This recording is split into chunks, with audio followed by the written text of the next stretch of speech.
The Golf Biz with Mikey D Drew and the crew. Management, marketing, myths, and morons. Hope we make you smile. Welcome to the Golf Biz. I'm Joe Dahlstrom with Mikey D, Drew, and the crew, where our one and only goal is to make you smile as we share our stories of owning, managing, and marketing golf courses all over America. So let's get started, right? Great episode today. This is one that we've been talking about. It could be one of the more controversial ones, but forewarning, this is not to go ahead and just be one of those cliche shows and just go ahead and beat up on a generation. Our goal now is to make you smile, but I think we could really share some great tips too on how to go ahead and manage, motivate, mentor the millennial mindset. But before we get started, let's do the birdies and bogeys. Drew, let's start with you. Yeah, so my birdie here, and this one, just to give everybody out there a little background, Mikey, since he's joining us remotely, he's got to use a third-party thing to record his audio so it sounds as good as us. And our birdies that we remembered to tell him to start it. That way we don't have to reshoot it again after this. Yeah, that's happened before. The bogey, appreciate that, Drew. There it is, Mikey. I got your back. The bogey is going to be that, I don't know what to do with myself for the next 2 weeks. We're going to be closed for overseeding over at Dobson Ranch. So I'm going to have to find some stuff to stay busy. But Joe and I are going to stay in that war room, solve the world's problems, and come up with a lot of cool promotions for this coming season. Well, don't forget, you turn pro. You're playing in a pro-am this week as an amateur. That's right. After our episode with Brendan, I decided to walk out after I found out how easy it was, and I declared that I'm a professional golfer, everybody. Yeah, you could do it too. Absolutely. Yeah, it's been very prosperous for you. So, Mikey, birdie and bogeys, brother. Birdie of this week, I'm in the process of recording another smash hit. It's my chance to actually be Pitbull, or AKA Vanilla Slice here. It's called Tee to the Fairway to the Green. That's right. So hopefully coming to you live. We'll be shooting the video here soon. Total birdie. Bogey, Joey, might be a little similar to yours. Actually, Pops, who is our 90-year-old father, called me up. He says, "Hey, Mikey," he said, "I saw your last podcast, but you got to turn your hat around. You look like a complete dipshit. So turn your hat around." There we are. Got the Freshie Nash hat on today. Absolutely. Well, you do look much, much better. So that's very cool. So, and I can't wait for the Pitbull-like video. It's going to be awesome. It's going to be awesome. So I'm going to actually do a birdie and bogey this week too. The birdie for me, because it kind of ties to what we're going to talk about today, is that Martin Laird, he's an older guy, older meaning I think he's like 40 or something, and he doesn't hit it a mile. He actually won the tour event this past weekend, and he beat Matt Wolff, Bryson DeChambeau, which I thought was great. So that was the birdie, because I think it goes ahead and actually like softens the whole discussion about changing the game of golf, because Bryson DeChambeau and Matt Wolff and these guys hit it so far. And Matt Fitzpatrick, can't hate on the guy, don't know him, but, him and a bunch of other younger tour players that, what we're going to talk about today, kind of that millennial mindset, was saying that they need to change the rules of golf to go ahead and stop this, right? And I thought to myself, but why? And then he said something so ridiculous, it was unbelievable. He said that it actually is taking away all the skill of the game. I am not going to be on the tour anytime soon, and I'm probably at 8 handicap probably now, but to fly a ball 360 yards in the air and through a 20-yard gap onto a par 4 2 days in a row, I would say takes a lot of skill. I mean, and he still has a putt afterwards. It's not just like he's holing it. Yeah, absolutely. So, I don't know how you feel about it, Mikey, but I think they keep it the way it is. I like the guys smashing it. Yeah, I love it. And I don't want to take any information or anybody from a guy like Matthew Fitzpatrick, who's made $36 million. So, just be happy with where you're at there, pal. No doubt. Yeah. He is not saving lives either. He's not roofing homes in Phoenix in August. So he's playing on the tour, traveling the world, playing golf. So, that's my bogey. What about your bogey? Well, that was, my bogey. Yeah, you know what? You actually just opened up a scar, but I'm going to share it anyway. So Mikey and I's 9-year-old father that he just referred and called Mikey a dipshit with the hat, backwards. He also said, when I called him, he said he watched the video. And I said, yeah, which one? And he goes, well, the podcast one. And I said, oh, that's cool. He goes, the one with Jason and Andrew, and they were on it. And he goes, so who was the old bald guy that was doing all the yapping? And I said, I think that was me. And he goes, are you talking about the podcast? He goes, yeah, the podcast. Who was the old bald guy? And I said, well, Mikey, we're Pops. That was me. So, yeah, I am the old bald guy that does all the yapping. So I guess I've never had a nickname, so I guess I'm the old bald guy. There he is. But hey, that's great. What are you going to do? I got a hot wife, and thank God I'm a sales guy. Yeah. All right, so let's get started. So this episode is managing, motivating, and mentoring the millennial mindset.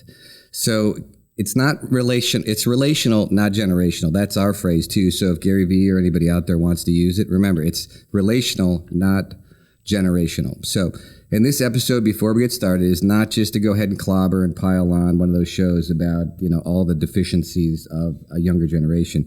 We're really talking about really a shift in mindset, right? Because it doesn't have so much to do with age anymore. Yeah. I think it has to do with a mindset, and because I think that, the millennial generation, they have a lot of skills that we didn't have. They have a lot of, deficiencies in what people think in today's world. But as leaders, we have to manage that no matter what age they are. So we're going to kind of go through the managing, the motivating, and the mentoring of the millennial mindset. But the nice thing is we have Drew, who is falls into the generational part of the millennial, right? And Mikey, what are you anyway? I am by the book a millennial. Joey, I am right on the cusp. I'm Gen X, actually, 1980. So that's when it kicked in, right? 1980. So 81 actually is the millennial. So you can go either way. So okay, I'm cool. right. I'm a Gen Y. I can go either way. Something like that, I guess, right? Yeah. But anyway, so Drew, Gen X. So when it comes to managing, the millennial mindset, let's say, right? Because there is a difference, right? So you are a millennial. You've seen it within, your group of people. Yeah. Now you lead people, right? Some people fit in that generational age gap and some don't. So, what have you seen when it comes to managing that mindset? Yeah, so I think that not only have I had to struggle with, not really struggle, but I've had to deal with the millennial mindset a bit. I've also had to deal with another problem, and it's usually how do you lead someone the same age or who is actually older than you, right? That's always a big thing, is to earn and gain their respect and have them look at you as actually a leader, not just an equal, not because I'm better than them or because title grants me this power, but actually because I am where I am and I'm making the decisions I'm making because I've sort of learned and I've had the experience, and it's all that stuff. It's legit. But on top of that, the millennial mindset, I think for me, I grew up around it. I'm sure I have, some of the pieces of it in me, and there's times where I don't want to work hard.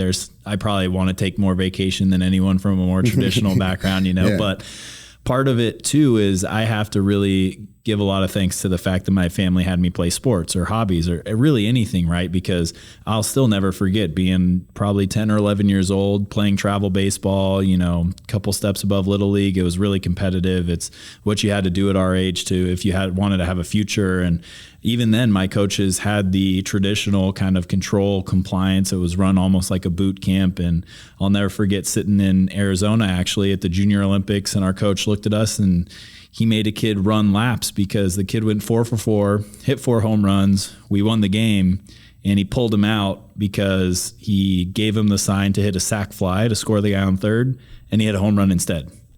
And he was like, hey, I told you to do something, you didn't do it, and now you're going to get punished. And, not that was anything I really learned other than the guy was kind of an asshole. Yeah. But, learning that tough love and people kind of coming after you with expecting a lot and almost never letting you be complacent and think that you're good enough. I could see the value in it a little bit because it's how I learned in sports, and it's what kept me honest, because on the flip side, a lot of people now, they need praise and they sort of need to be told how good they're doing. But the pitfall or kind of the catch-22 there is once they get the praise, they think, cool, I crossed the finish line, I can finish working now, which I think we'll talk about more, and how to keep that growth going with someone with the millennial mindset and how to not let them get complacent.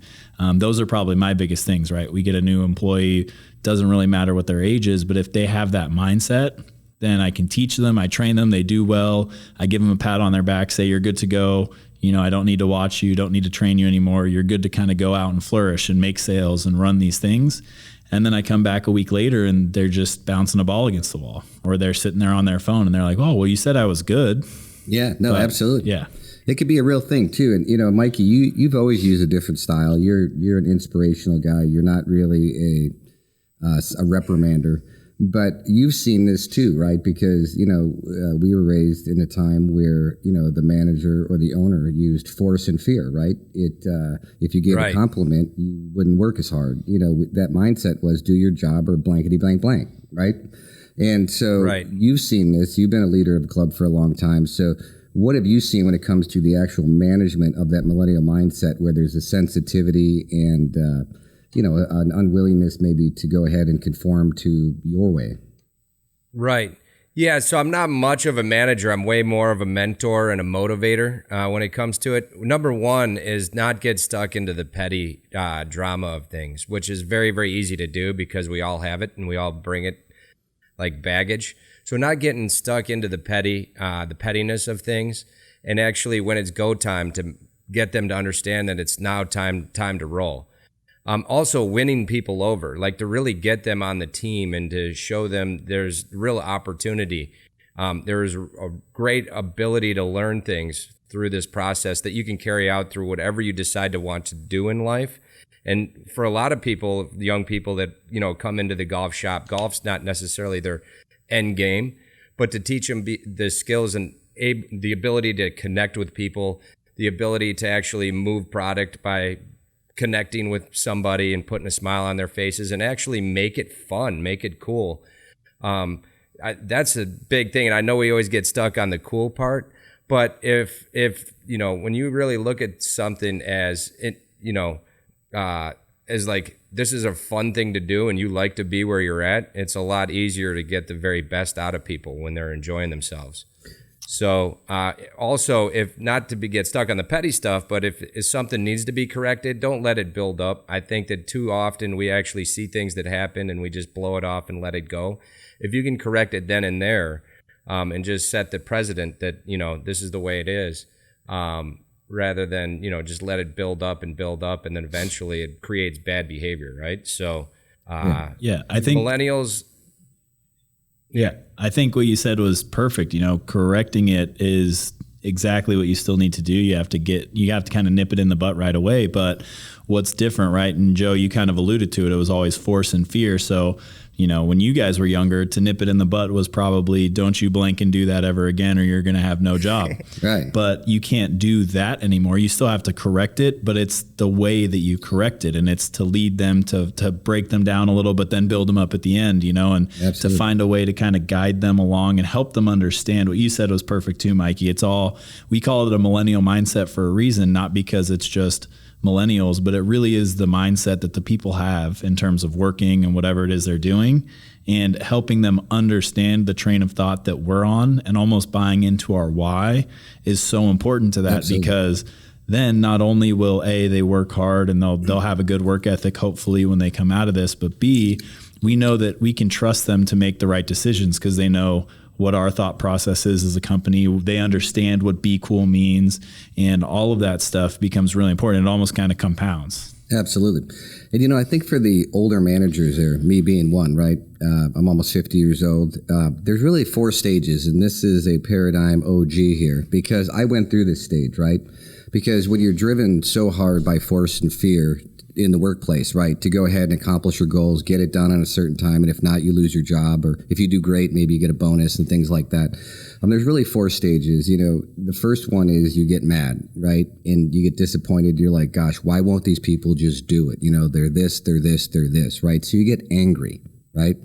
And then you think about it and you understand that you have to go ahead and make some changes. And a lot of times then you actually overcorrect. It doesn't come off very genuine. You go in there and you go ahead and share in a different mode, like you overcorrect. You go the other way where you're very, very soft. You don't hold them accountable and you just build them up and they can see it's insincere. And that really, after you leave there, it makes you vomit. Right? You're like, geez, you know what I mean? I can't believe I just sold my soul and did all this when they're just not doing their job like we want them to, right? Mm-hmm. That's the third stage. And then the third one is actually the laugh, right? You just have to kind of laugh because of the differences between the generation, because we have to understand that it has changed. And we have to understand that it's not good or bad. It's just different, right? Yep. At 21 years old and all those ages, I was getting DUIs, getting drunk, driving cars off cliffs, doing a lot of dumb stuff. I was working really hard and did a lot of cool stuff, but we won't even talk about Mikey's background during that stage. So I think when people just take an immediate shot at a generational mindset now, because they like to maybe be alone a little bit more, they like to play video games, all that stuff, right? You know what I mean? We get so judgmental, like we were this perfect generation, right? So, and then the fourth stage is you have to accept and master it, right?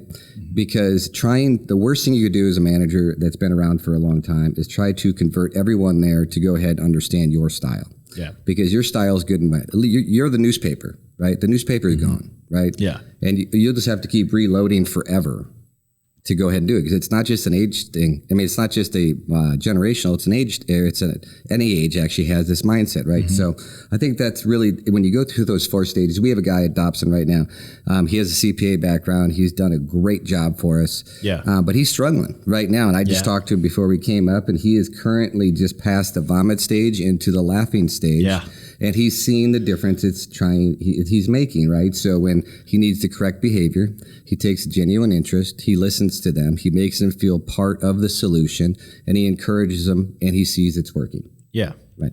And I think that that's super important too, because when you're going and you're correcting these things and you're setting the precedent, and you're still doing what's necessary to help develop a team, help people grow, build the skills like Mikey said. You can't do that by pretending everything they do is okay, like a participation trophy.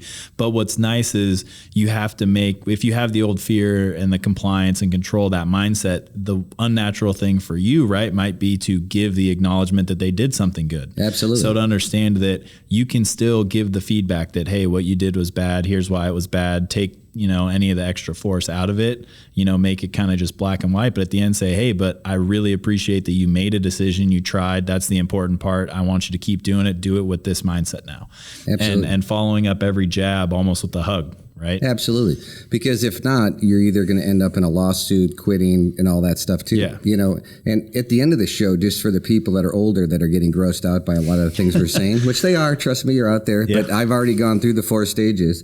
We are going to share some things like of when the younger generation and people in the millennial mindset have asked for advice. I'll go ahead and share that at the end of the show, and we'll kind of give it there too, so they can do their part, right? Because they need to understand and conform also, because there's no time in history to be within that generation to move up quickly just with some very basic things that you can possibly do. So let's go ahead and shift on to motivating, because it's different than managing, because the management is actually holding them accountable for their duties that they're supposed to be doing, right? And like we said, we don't want to let them off the hook. Making that generational mindset or that millennial mindset accountable is key, right? But you do it in a different way, like we shared. Yep. But motivating is, how do we go ahead and get them to be motivated, enjoy it, and love and smile when it's not really natural or that important to them? Yeah. Right. And because the golden rule doesn't always apply. You know what I mean? In today's world, when you want excellent service. Yeah. I don't know about you, Mikey, but I know it's going to sound ridiculous, and it's probably the simplest thing you could ever come up with. But whenever I have someone that either we're struggling with, and this is for other jobs too, even before I was here, a part of Paradigm, but I just asked them, I said, why do you want to be here? Why do you want this job? Why Dobson Ranch? What about being an outside service, person, or why being a sales and service specialist in our pro shop? Why do you want to do it? Figuring out their why is just as important as knowing your why or the Paradigm why, because we want them to buy into the be cool and everything we've talked about in the past. But if I'm going to teach them, lead them, and build them up, I have to understand what drives them. And it's like I tell people, there's no better way to get the answers to the test than the person that has them. Absolutely. Mikey, what have you seen work when it comes to motivating the millennial mindset? That's so powerful, Drew. Amen, dude. The why is huge as far as on their end too. One thing I noticed is that when it gets somebody to break out of their shell and really, because this is a pretty extroverted job. I mean, you really need an ability to hold the conversation and take genuine and authentic interest in people, because we're in the people business after all, is to really build somebody's self-confidence, especially in like such a vain era that we're in today, with everybody posting the perfect pics on social media and all that, to actually build somebody's self-confidence that they can actually see they can connect with people that may be older, especially when your customer base and your staff has such a huge generational gap. Just to get young people that are self-confident, or to build and develop that self-confidence in themselves that they can carry on and connect with people even that are a little bit older, and that it's a fun thing to do. Oh, yeah. Yeah, absolutely. This is not a Paradigm OG. It's a John Maxwell. I read it. But the phrase that they don't care how much you know until they know how much you care. Yeah. Really, when it comes to the millennial mindset, it really is imperative. And thinking back and comparing it to what my generation, was motivated by, force and fear, it really is a better way, because they want to know that you care, right? And I think that what I've really seen be effective, and it has to be genuine, is to share stories of my struggles, right? Because it's not because they don't know who you are, right? They might think that I went to some Ivy League school that had everything given to me and all that stuff, which I'm going to bring my college transcripts on next week. I can prove to you, one, it wasn't an Ivy League school, and two, I sure as heck was not the valedictorian, right? I actually failed out. So when people try to understand, when this generational and this millennial mindset understands, where you came from and the struggles, they actually feel a connection. And I feel the connection too now because, when I went through the 4 stages and the vomiting and laughing stage, wasn't always genuine, but I was practicing. And you really learned, that you can feel that connection. And when they feel like you care about them and you really want them to be successful, their attitude switches completely. And, and I think understanding the other part when it comes to the motivating of them is that I'll never forget it, right? We were at a golf course about 4 or 5 years ago, and it was 5, 6 young guys that work guest services, and, the super nice guys, super smart, great crew. I was in there rah-rah, I'm doing the old ShamWow thing, you know what I mean? Jacking them through the roof. And then, they did great. But then 2 weeks later, we mystery shopped them. They failed miserably, right? Failed miserably. And I pulled them back in a room and didn't use force or fear, just said, guys, I said, here's what, the feedback was. Nobody looked him in the eye. Nobody opened a door for him. Nobody actually, greeted him with it's another beautiful day. And I said, this can't happen if we're going to be successful. And if you want to be on this team, I said, but, guys, don't you want that when you go to a place for somebody to be really kind and look at you in the eye and actually say something inspiring or nice or engaging? And all 6 of them looked at me with a blank stare, and one finally had the courage to step up and say, you know what, Joe, I'm going to do it because I want to keep my job. But the answer is no. Wow. It really was. He said, we just like when we go to a business just to be kind of left alone. Yeah. So that's why I said the golden rule really doesn't apply to a lot of this. So you have to actually convince them, that those are the things and those are required to be successful. Yeah. So Drew, you actually, you came through that generation. I shared the story, watched you in Bake Bear. I watched you there. So what do you think made you different that you actually really enjoy looking somebody in the eye, making sure their day is great? Well, I'm happy that that's how you see it, is that I really enjoy it, because I'll be honest, in the beginning, I didn't. And I was like a lot of people, I think, out there, where I'm, fairly introverted. I've always liked, if I look back at what a lot of my hobbies were, they were, like you said before, playing video games or, learning new skills, and all things that I could really, compete against myself. I could work on something. It was tangible. It didn't always have to do with other people, with a team or whatever. At the same time, I did play sports. I talked about it before. And I think being kind of forced to be in a team, and almost it kind of, there's no way to say this without feeling self-centered, but even being on a team, right? I never sought out being a team captain. I never really wanted to be a leader. But what would always happen is we would all be standing there, the coach would say something or would do something and no one did it. And not because I wanted to be the one to do it, but almost like the kid you had who finally stepped up. I was just tired. I wanted to go home from practice. So I decided to do it. So I just did it so everyone else could get out of there, because I figured we all wanted to leave, right? Yeah. And I think that is kind of a fundamental building block for a leader. And it goes back to what Mikey said, as I started to feel myself, be pushed outside of my comfort zone, realize, oh, wow, I was really scared to do this. And then I went and did it and no one got mad at me. Heck, everybody praised me for it. Well, why not keep doing it? And then it almost became kind of like an addiction. And then I saw, well, hey, and now I'm hearing from all these people, possible employers and mentors that I had, that, hey, you're different. Hey, you're doing really well and all these things.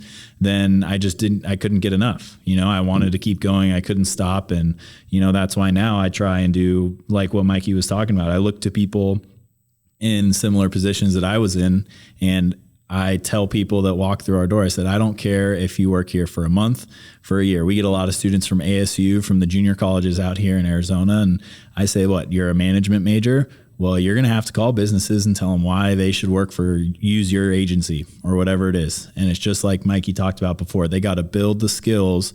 And I was a communication major. One of my favorite statistics was communication majors have a very difficult time getting a job. But when it comes to a corporation or a business downsizing, 90% of the time, the communication majors stay because they've built connections with everyone within it. You've got Bob from accounting, who's probably a better accountant than me, but I'm the one that says hi to everybody. I bring lunch once a week. I do whatever. They're going to miss me when I'm gone. Bob just has his nose down working. So you never know. Absolutely. Mikey, what about you? What have you seen that's really worked when it comes to this? So it really comes down to team development. As bad of listeners as you'd think younger people are, or maybe as bad as you might think that they're at taking direction. Actually, team development is huge, and to make it really fun and engaging is what's super important. Like, we just had an awesome team development thing where we went through the third quarter sales rally numbers, and we all grabbed our significant others and went mini putt-putting. We had 30 people. We were playing music. We were having so much fun. We did a little sales rally, and it was super cool. So, with everybody, where we built really kind of a fun, family-friendly environment where we all kind of connect with each other, and we've all developed together, and to actually make it very simple. So what we've done as a management group is actually create the 5 Gs to successfully sell, answering the phone and selling a tea time to the ultimate counter conversion.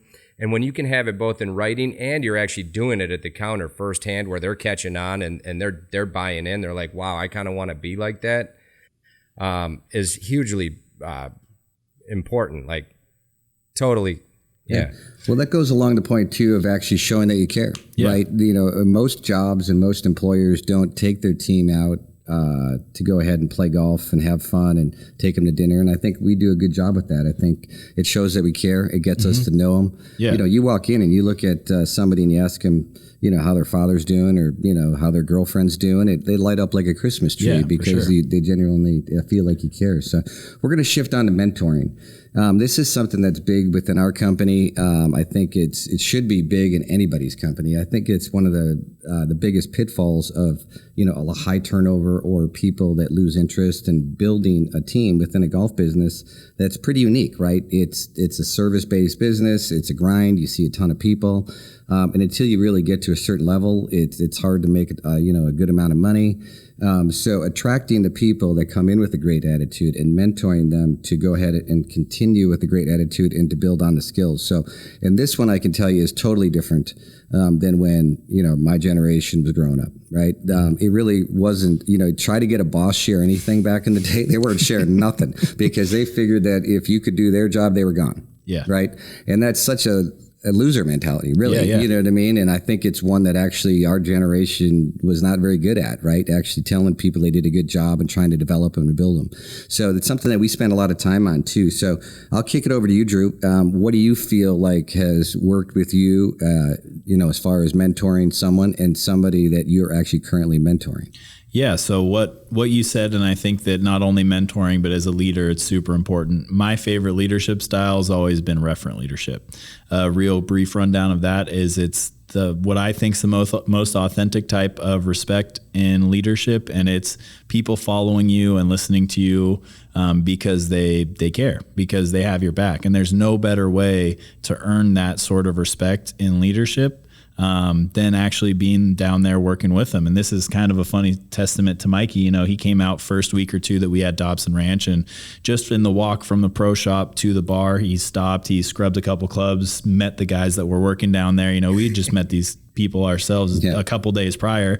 And the next week after Mikey was back out of town, they came in, dude, did you see Mikey's newest video on Instagram? Like, oh, I love when are you going to start doing trick shots, Drew? Like, and none of us had told him to look it up or anything like that. But just that interaction he had where he went by, it wasn't even anywhere that Mikey worked. He was on vacation and said hi. He touched those guys in such a way that they sought him out. They were motivated and, they really had this respect. So ever since then, it's the same thing, I try and spend as much time behind the counter, outside, doing everything kind of elbow to elbow with everybody else because I can't elevate everybody else if I'm not right there with them. And B, it shows them that, the traditional way of thinking that your boss is better than you, it's not how we operate. It's not how I ever want to be. As far as anybody that I feel like I'm currently mentoring, really just kind of the whole team at Dobson.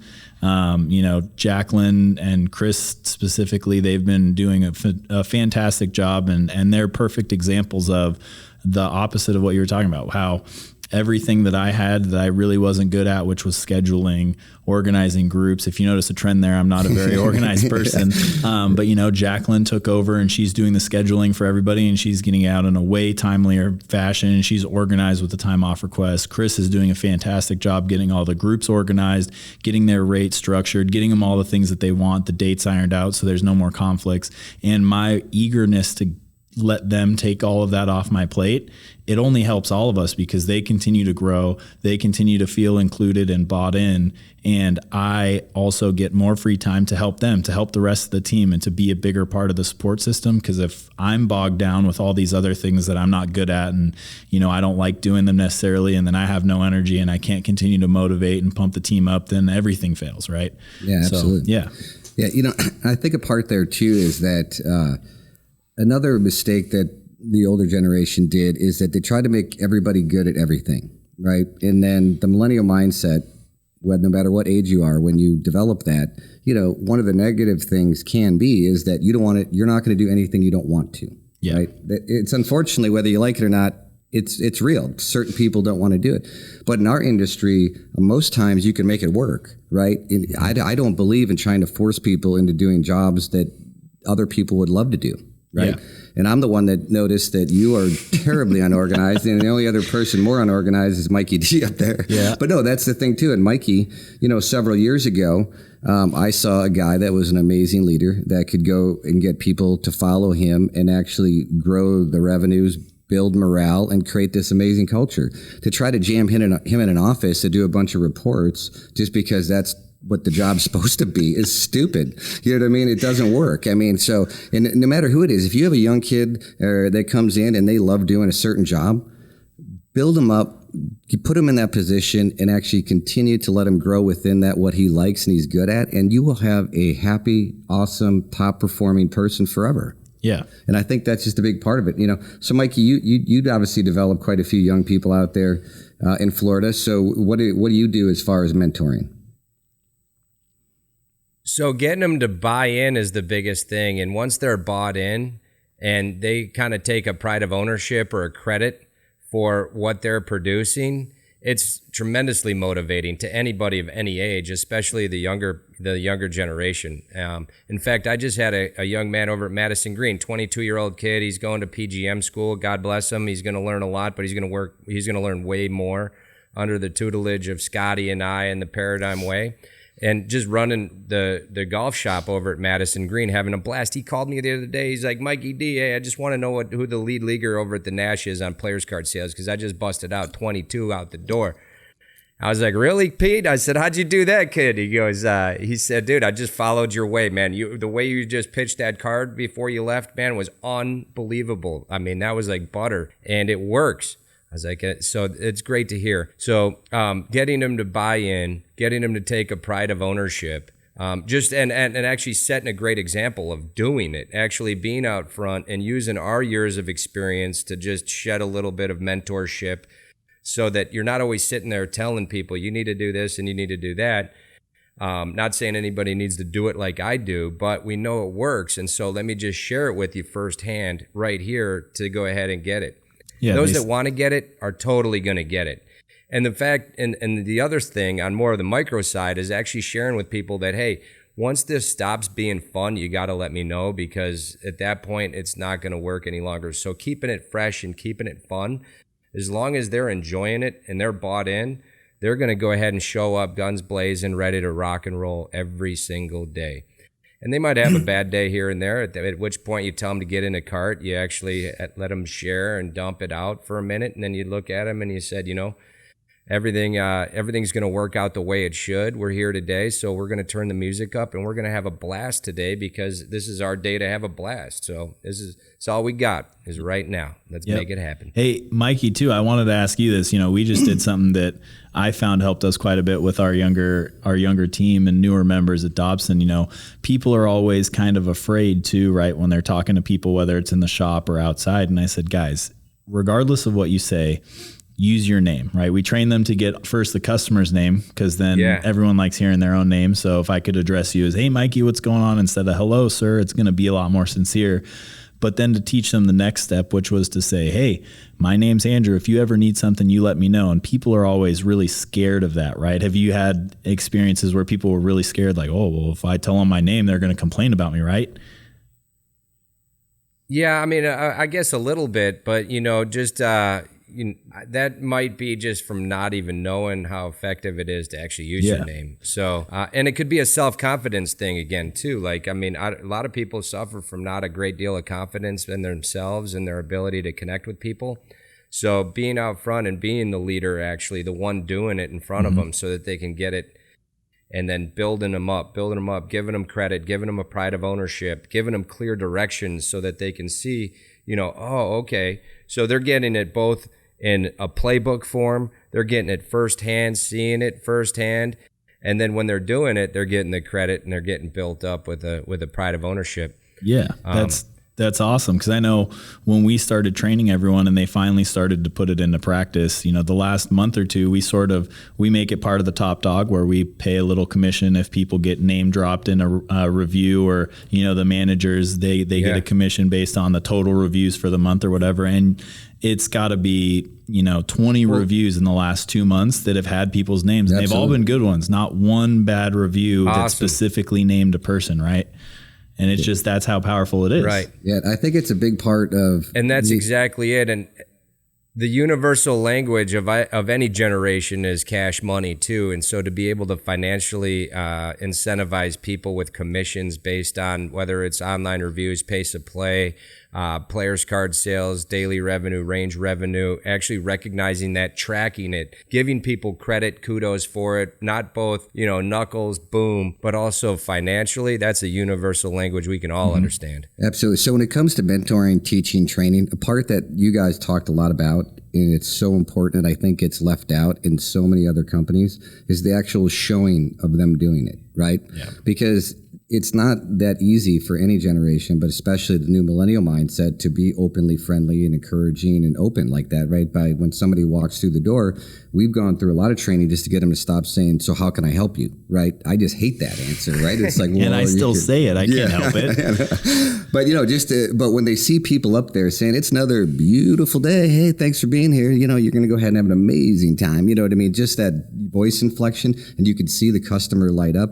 When the people come in and they're doing during this process of learning, when they see that over and over and over, they actually want to be part of it because they see how it works, right? Yeah. Because then they start to build confidence over and over and over too. So, in the mentoring stage, and this is where we can have a little bit of fun too, because for all the people that are out there that are in denial, or maybe a few stages back in accepting this new mindset, which I was there. But these are the things that I think are important to share with the millennial mindset when you're mentoring them, right? And I think that it works best when you formed a friendship, you formed a relationship. There's a connection there, because if you start moving in too quick on this, they cry or whine or quit or sue you or something. Yeah. See, I took a shot. That was for all the older managers, right? You know what I mean? But the reason why I think that this is so important to share this with them is because in today's world, it's such a weak way to go ahead and insult people, right? You don't even have to do it by person. You could do it on social media. You can do it digitally. You can do it so many different ways, right? So I think this generational mindset has really become more sensitive and more emotional, right? And I know I shared it with you, Drew, and a lot of the managers a million times, is that don't listen to the noise, right? There's always going to be haters out there. There's always going to be people that are critical. And if you chase that emotion, when people take shots at you, there's so much jealousy when you rise to the top. You've acknowledged it. Mikey's acknowledged it. You guys move to the top of, your business very quickly. There's that jealousy there. So that when people come and they take shots at you, if you let that bring you down, you will never, ever succeed. I mean, that noise is so loud, and, God bless me for being an unemotional, insensitive person. My wife might not like it, but it actually worked out pretty good that, I didn't have any other choice but not to listen to the noise. I actually rose above people in other organizations pretty quickly just by outworking them and out hustling them, because I didn't let comments bring me down. You know what I mean? I'm not going to join the pity party in that. So, I just would say to all the generations out there is that don't listen to the noise. No. I mean, Drew, I shared that with you a lot, because when you came to Dobson, there was a lot of noise. Oh yeah. And I was still fresh, right? I had no idea. I listened to the noise way too much. Part of it was because I didn't know what I was doing. I was just faking it. And so anytime there was a complaint, I was like, dang it. Like they know Andrew has no clue. What is this company thinking bringing him here? And I panicked every time. And then to let it roll off and to stop paying attention. And what really put it into perspective was, we got a bad review one week in the middle of the winter. It was busy. There was 350 golfers, probably 200 people on the range. And you sat me down and you said, real seriously, listen, there was over 500 people here yesterday and one left a review that was bad. There was 7 great ones, 1 bad one, and 400 and something other people that, didn't think one way or the other. That's a huge... Or had a great time. Yeah, or they had a great time, went home, whatever it was. But that's amazing. That's a great stat, because it's like if you look at it for baseball, you only got to be successful 3 out of 10 times to be in the Hall of Fame. So we're crushing it, And once you said that, something clicked for me. And to talk about the same thing, right? Everyone takes things very personally. And so when it comes to mentoring, leading, and guiding this millennial mindset, I think, like you said, creating that friendship or that relationship, at least, it reminds them that you're also a person. And that's what keeps them conscious of, oh, hey, Joe is not some big scary boss. He's, he's Joe. I've done it. I didn't. He's that old bald guy on the podcast. No, the old bald guy, dude. I got a nickname, dude. I don't really love it, but it's pretty true. And when I sit down, we talk to the millennial mindset too. This is one that you have to share with a lot of people, right? And I shared it with my son, who I love more than anything. He's 21 years old, and it's a tough time to go through things. You have to find your way and all that stuff. Is that I truly, in my heart, don't believe that people are losers or winners, right? I do think that there is a loser mindset and a winner mindset. And I don't think it matters if you have a college degree or how fancy your car is or how much you make. But there is a loser mentality and a winner mentality, and that's a choice. Right? That is a 100% choice. And I think that when the loser mentality is the one that it's never their fault. It's everybody else's fault. This victim mode. And the reason why I want to help people get out of that mode isn't for just that they might perform better. It's just, I think it's a very detrimental one that just leads you down a very lonely road. And I think that, choosing to pick a winner mindset, not listening to the noise, getting up and finding what you're really good at and doubling down on it. And no matter what happens throughout that day, that you're going to go ahead and not let anybody wreck your day. I read that in a book 20 some years ago, that I'm not going to let anybody wreck my day. And that's holds true today. Yeah. And Mikey, I'm sure you can talk to it with some of the amazing things you've done down there. But my biggest worry, right, when I first came in, I just said it was a complaint, or that someone was going to be mad and then it was going to be the end of my world. And I heard all these funny stories about you and how you just kind of turn the music up and scooch along. And it wasn't until I woke up the next morning, I was still alive. Dobson Ranch still existed. We still had a full tee sheet. And I said, that one bad review really didn't hurt at all. No doubt. And once I grew out of that, and I learned too how to kind of just move on from it and let it roll off. Yeah, I don't think I've ever gotten criticized, either that or I've completely ignored it through this whole period, because I don't recall any criticism. Hey, Joey, man, I'll tell you, you're exactly right. There is nothing more frustrating than when you sit down to either correct a certain situation or maybe, motivate and uplift somebody, but also make it very clear that it could have been done differently and it was probably not the right thing.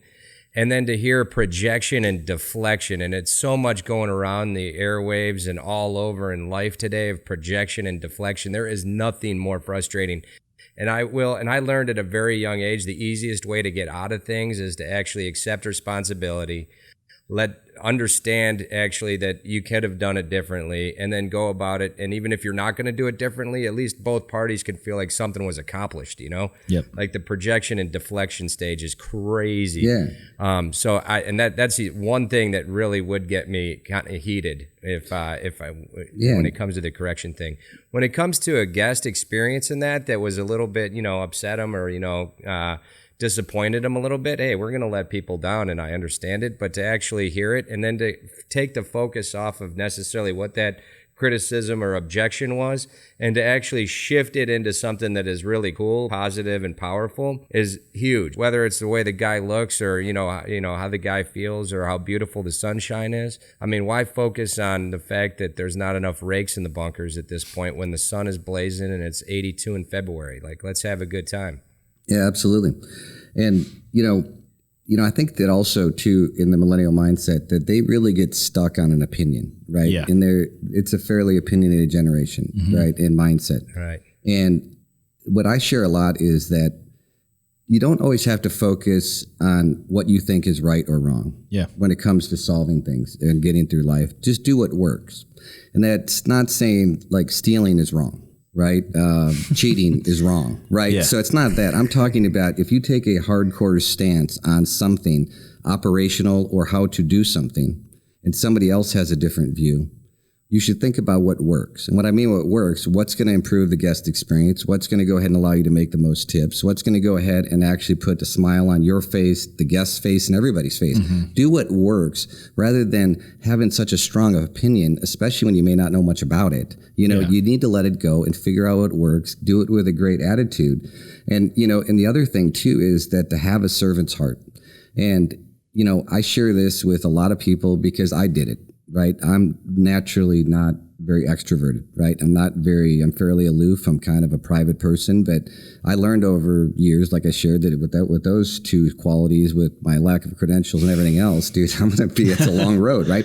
So you can develop what we call a servant's heart. Right. So even if you start opening the door for customers or you start saying good morning and actually really genuinely caring about your customers or your coworkers, and let's just say it's a flat out act. Right. You're just acting. That's not wrong, right? Because when you act and you do it long enough and you realize the results you're going to get from it and how good it's not just going to make them feel, but how good it's going to make you feel, it'll become genuine, right? Because so many people want to be real. You know what I mean? I can't do that because I want to be real. Well, if you're real, it's going to go ahead and put you in the unemployment line with no skills, no talents, nothing else. I'd rather be unreal and learn how to be real, right? Yeah. And so I think that's something that's really important too. For sure. No, and it's, using similar, we have people that have been, the guy just threw his bag down, so I didn't want to load it on the cart. But the guy that walked up asked me politely when I said, but it's your job. Yeah. I said, why not just do it for both of them and get 2 tips? Why make that guy resent you? And now maybe he is someone that comes from country club or whatever. And he's used to this really nice service where the other person wasn't. They were very outwardly appreciative. Sure. That guy's still going to appreciate it, even if he's not saying thank you. Your job's not to just do it when they thank you, but it's to do it. Absolutely. And to get over that hurdle and to say, well, I don't think he deserves it. And that's where you go back. That's their opinion. And, you don't really have an opinion sometimes. Absolutely. You can't use it. And a lot of the things that we just talked about the last few about the millennial mindset and how they can grow. In closing this section of the show, I can tell you, I don't think there's a better time in history to be part of that generation, because if you're willing to have a servant's heart, look somebody in the eye and actually really care about them, you can grow within any organization quickly. It's been proven over and over in our organization. I realize that it's not a huge snapshot of the world, but I can tell you that I know a lot of people that are highly successful that own businesses that would love somebody to look them in the eye, ask them how their day was, be genuine about it and do those nice things. And, in closing this part, I get asked by a lot of people in the younger generation, give me a tip, give me an idea, how can I go ahead and, start a company and get a job like yours, whatever. And this is the biggest tip too, and this is not meant to be crude, right? But I think from a generational thing, a gift that I was given and our generation was given is the ability to eat shit, right? And I mean that, you know what I mean? It's not meant to be crude, but in today's world, you're going to hear a lot of stuff, like we talked about the noise, right? And it's not always going to be perfect. You're always not going to get the trophy. You're not going to go ahead and get the accolades. But if you're willing to get up off the ground and actually keep a great attitude, and you know what? Your boss might be an old school force and fear guy. He might be a, you know what? But yet he is the boss. But if you keep and manage and get it and have an amazing attitude towards that, and you eat it and you just push it aside and keep plugging forward, it will get noticed. Like you talked about, it'll get noticed more than any other generation in history. Yeah.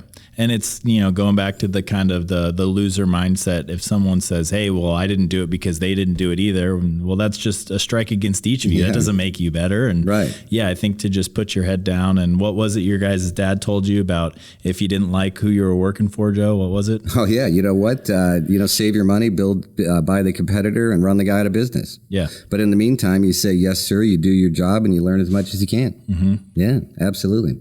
So we're going to go ahead and take a quick break here. And two, this is a whole different episode, but we've also learned how to market to the millennial generation and mindset. And also it actually was very well received with all generations. And that's by just using fun videos that talk about things that are relevant today. So during the break, you're going to watch 6 Foot Putt. Mikey D, Kenny out there at PBN had an amazing, cool video. It's only about a minute and a half.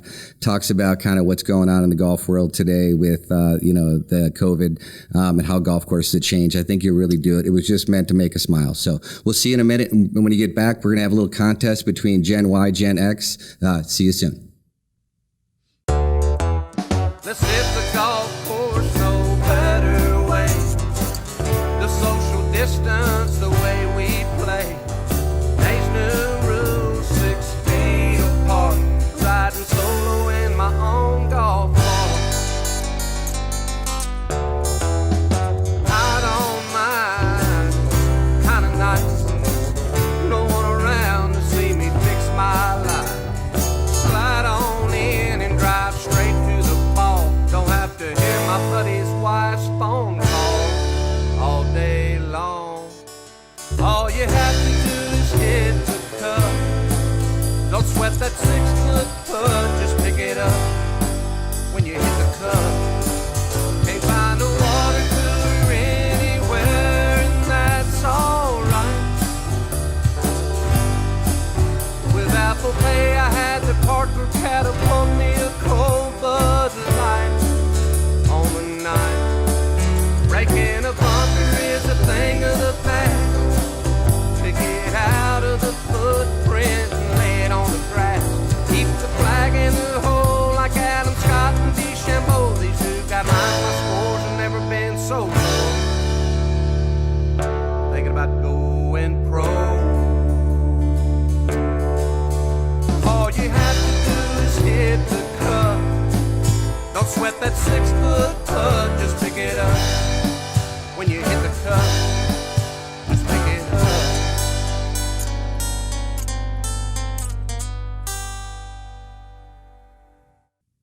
Welcome back to the Golf Biz. Hopefully you enjoyed that awesome video, 6 Foot Putt with Mikey D and Cowboy Kenny T. So we're going to have a little contest up in here. It's going to be West Coast versus East Coast, Drew versus Mikey D. Both of these guys pride themselves on being super cool in all their videos. Drew just recently launched his show, Drew's Tips for Hacks, Laughs, and Playing Fast. Mikey D's got all sorts of videos. So here is the contest. You're going to go ahead and we're going to post a video. You can either use one that you've already done, I wouldn't recommend, or you could shoot a new one. And you're going to go ahead and post it on the Golf Biz Instagram and Facebook page. And we want everybody out there to go ahead and click and go ahead and say whose video was cooler and made him smile. So, you know what, Drew? What are you thinking? What are you going to go with? Yeah, so I'm going to use the next episode that we're going to do for Drew's Tips for Hacks, Laugh, and Playing Fast. The first one was great, and actually a lot of you should check it out. Send it to your buddy, because everyone has a friend like our guy Chris. He was terrible. He was a slow player. So we actually got a hashtag, don't be like Chris. So the next installment's going to feature Chris again. He's going to do something I've been very vocal about hating and thinking is a terrible idea on the show before, and that's he's going to teach his wife how to play golf. And so we're going to go over that. I'm going to tell you all about the good, not very much of it, the bad, and the ugly, with that scenario. So it's going to be a good time. Make sure you cover ourselves legally. I want a waiver signed that we cannot be responsible for any divorces. Yeah, we'll keep it on file. Absolutely. Cool. So Mikey D, out to you on the East Coast. What are you thinking about rolling up for that video to take on Drew? Oh my. All right, so here in South Florida, huge fan. It's been a lifelong dream of mine to be Pitbull. So I'm going to do an original similar to Pitbull. I'm going to shave my head. I'm going to be wearing the aviators with the tuxedo, looking fly like my man Pitbull. And the theme of the song is T Fairway Green. All right. Well, Mikey's going to rock that baby out. So, hey, thanks for tuning in. Hope we made you smile, and we'll see you next week. We lost him. Yeah, T Fairway Green. T to the fairway to the green. Obi hazard trees. Only Mikey D at the place to be. I lost a Pro V straight across the street. Had to take a drop, cost me a 5 sheet. Shake the next shot off the patio. Bounced up, smashed my neighbor's window. Took a look around, nobody was home. So I took a next, headed to the 10th hole. Used a foot wedge, hope no one saw me. Saved a double bogey from behind a tree. Finally 4-putted on the 18th green. I waited all week to shoot an 83.